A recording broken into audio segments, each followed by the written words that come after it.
Chapter 46. Cleaving a Body with One Blow, Doubled, Editor, Henyi.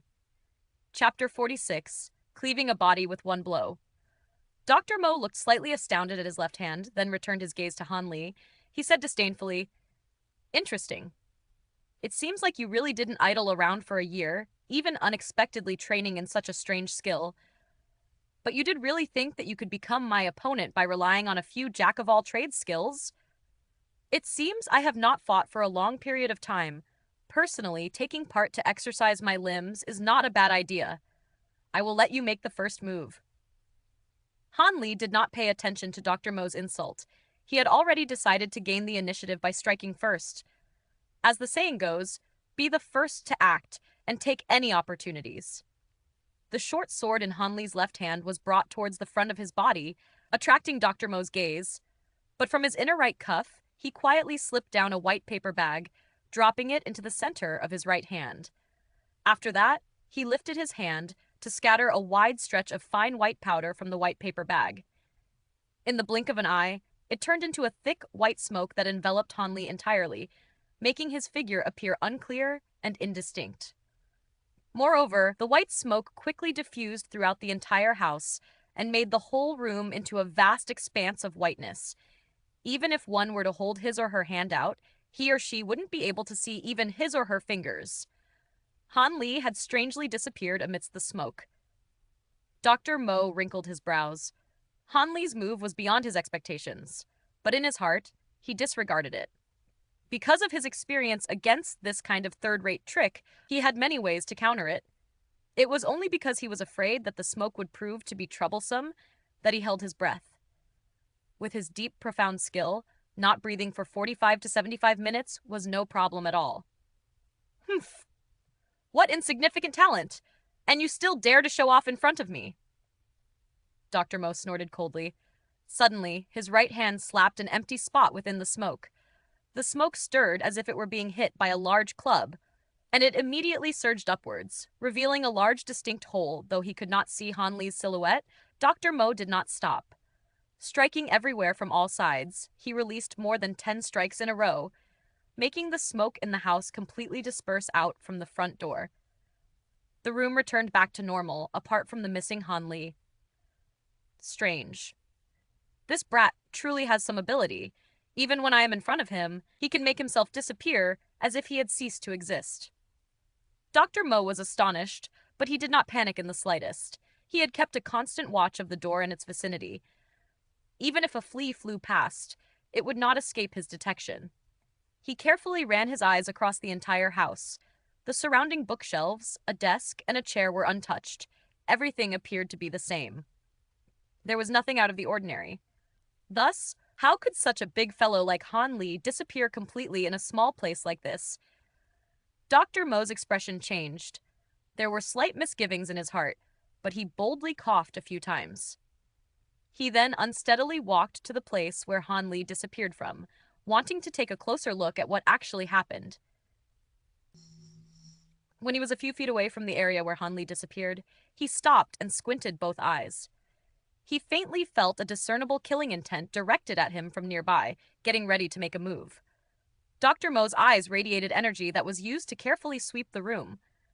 But even so, he was unable to discover anything abnormal. He began to worry that there was no one nearby. Could it be that Han Li decided to go up to heaven or down to hell? To go up to heaven or down to hell? Dr. Mo was completely lost in his thoughts and was thinking as if he had realized something critical. While he was pondering over it, there was a sudden dang sound above his head. Not good! Dr. Mo suddenly realized that Han Li had concealed himself in the beam of the roof. He was unable to look up in time.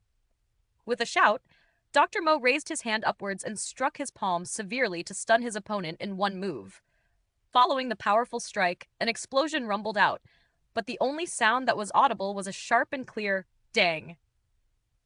Dr. Mo was somewhat puzzled and hurriedly lifted his head to inspect the beam. He couldn't help but to stare foolishly at the empty space above, where not even a ghost of a reflection could be seen.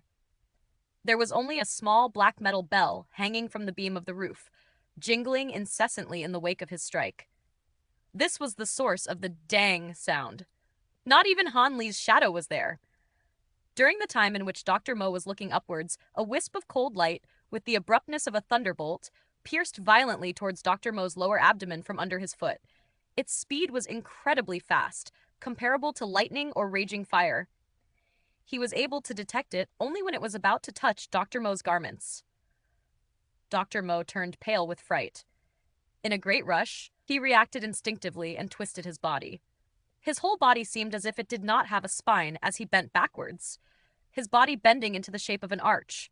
This dangerous short sword blow just barely scratched his belly, making a small cut. It nearly slashed open his chest and eviscerated him. The original Chinese says that he formed an iron bridge. Imagine him forming a bridge with his body by bending backward into an inverted U. After experiencing that attack, Dr. Mo did not dare to relax. As if the sole of his feet had contained springs, he jumped backwards several meters without changing his posture.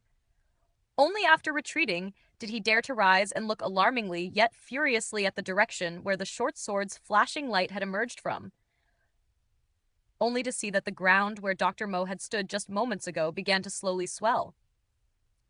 Unexpectedly, the swell became bigger and taller until Han Li finally emerged. He had used a combination of soft bones art, breath control art, and false hiding technique.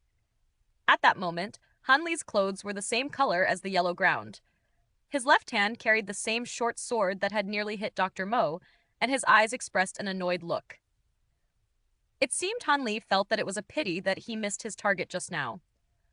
Startled by the previous slash, his heart was beating madly from fear of that short sword. He was not an inexperienced recruit who had never faced danger, but even so, there were only a handful of instances during which he faced a near-death experience. What made this experience even more frightening was that it was caused by Han Li, whom Dr. Mo had always looked down upon with disdain.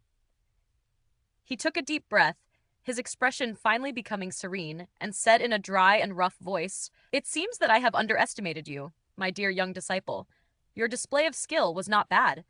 You are truly worthy of me taking you seriously." After saying this sentence, Dr. Mo slowly raised both hands to his eye level and gazed tenderly at his hands without saying a single word. His gaze was similar to passionately looking at a lover, forgetting completely about Han Li. Han Li raised both his eyebrows and sneered. He grasped his short sword tightly in one hand and slowly approached Dr. Mo in small, measured steps.